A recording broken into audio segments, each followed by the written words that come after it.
Welcome classic rock fans to the 10 best box sets and reissues of 2023. And hang around into the end if you will, because there's a few honourable mentions there as well. Number 10 is this one, Frank Zappa's Overnight Sensation. This is a wonderful set that just leaves me salivating in anticipation for my favourite Zappa album, which is One Size Fits All. Hopefully that'll get the star treatment somewhere down the line, or Shake Your Booty for that matter. This is a great set that includes studio run-throughs from the vaults, as well as some live stuff that is previously unreleased. The reason it's so low on my ranking video is quite simply because I think it's dreadfully overpriced. I think for what it is, it's just a card clamshell box and the CDs in individual sleeves. If this had been a cherry red release, it'd probably retail about £36.99 instead of about 60, 70 quid, which I think is what it goes for at the moment. Other than that, it's a fantastic addition to anyone's music collection. Camillo Brillo, I'm the Slime, and a bit of Zombie Wolf didn't do anyone any harm. Number 9 is the reissue of Alice Cooper's Killer album. Not only is this a wonderful album, his best album in my opinion, it sounds absolutely fabulous. They've certainly sonically tweaked it. It sounds a lot better than the previous version I had.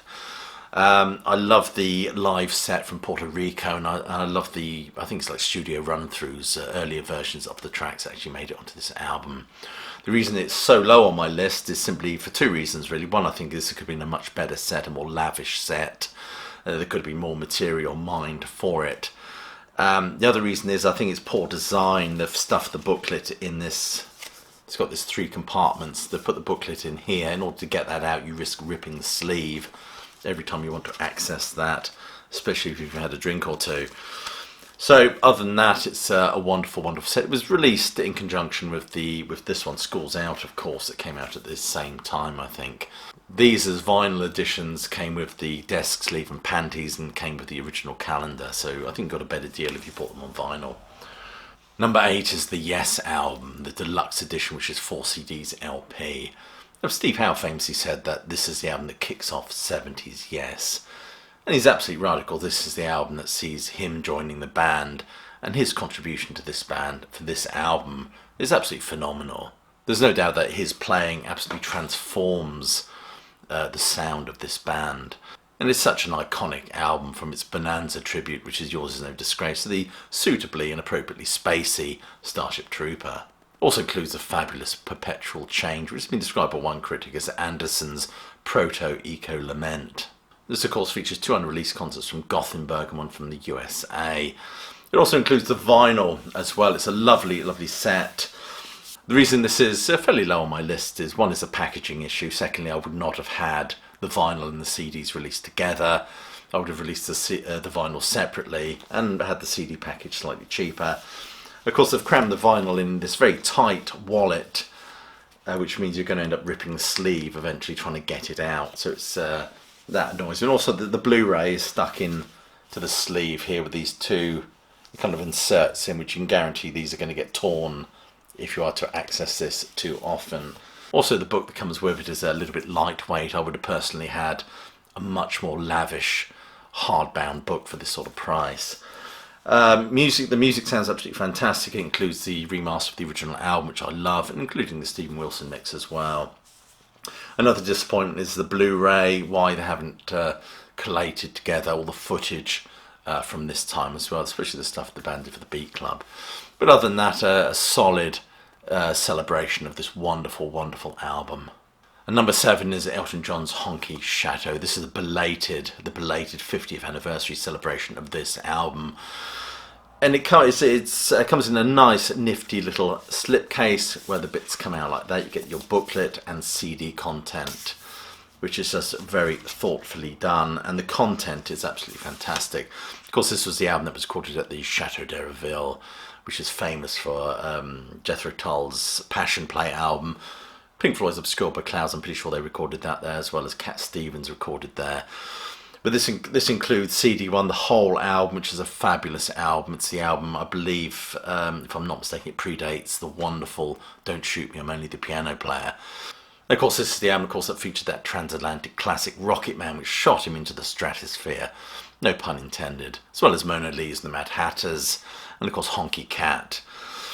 It's not as lavish as the set we got for Madman Across the Water, which came out a year or so ago, which was a wonderful, wonderful set. But it does include lots of demos and things from the Chateau d'Herville sessions, and it also includes live at the Royal Festival Hall from '72, which is worth the price of admission alone.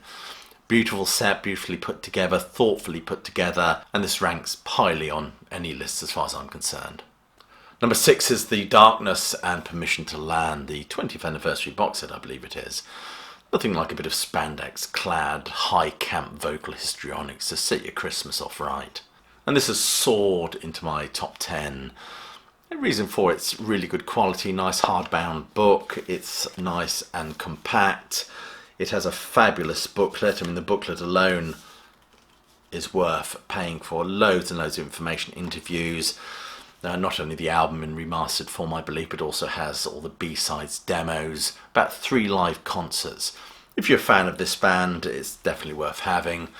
And if there was any quibble to be quibbled at, I would say that I wish the footage that was on the DVD had been upscaled to HD and put on Blu-ray. But it's a minor thing, really. It's Don't Let the Bells End, says it all. This is a wonderful set for Christmas and well deserving of its place on the top 10 box sets for this year. Number 5 is one very close to my heart, and that's this one, Merlin Seasons End. I think this is the 30th anniversary of this set, and such an important album as well in the Merlin story. And it's very much the bridging album between the 2 incarnations of this band, from the face-painted menace that was Fish, to the fop-haired and frilly-shirt romantic poet, Shelley-esque presence of Steve Hogarth. And this, of course, throws up a few radio-friendly hits as well, uninvited guests, and the very hooky Hooks in You.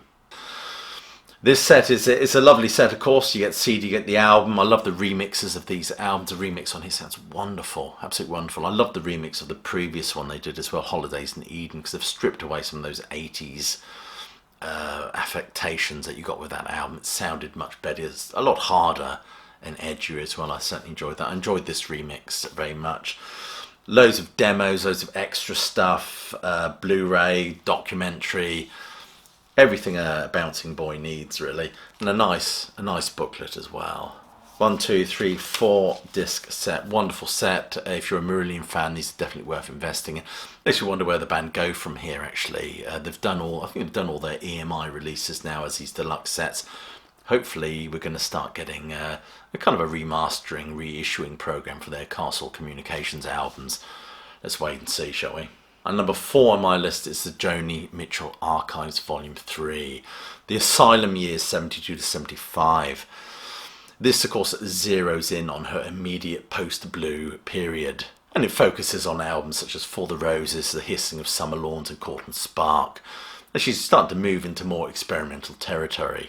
These sets are remarkable because they harvest together everything that was worth having from around the period that these albums came out. Demos, live sets, studio run-throughs, they're just incredibly comprehensive. Lovely booklets that come with them as well. This also includes the wonderful You Turn Me On, I'm a Radio performed with Neil Young, performances with James Taylor, and some fabulous sounding live, previously unreleased concerts. If you're a Joanie Mitchell fan, these archive series are definitely worth investing in. Number 3 is Bob Dylan's Fragments, Time Out of Mind Sessions, 1996 and 97.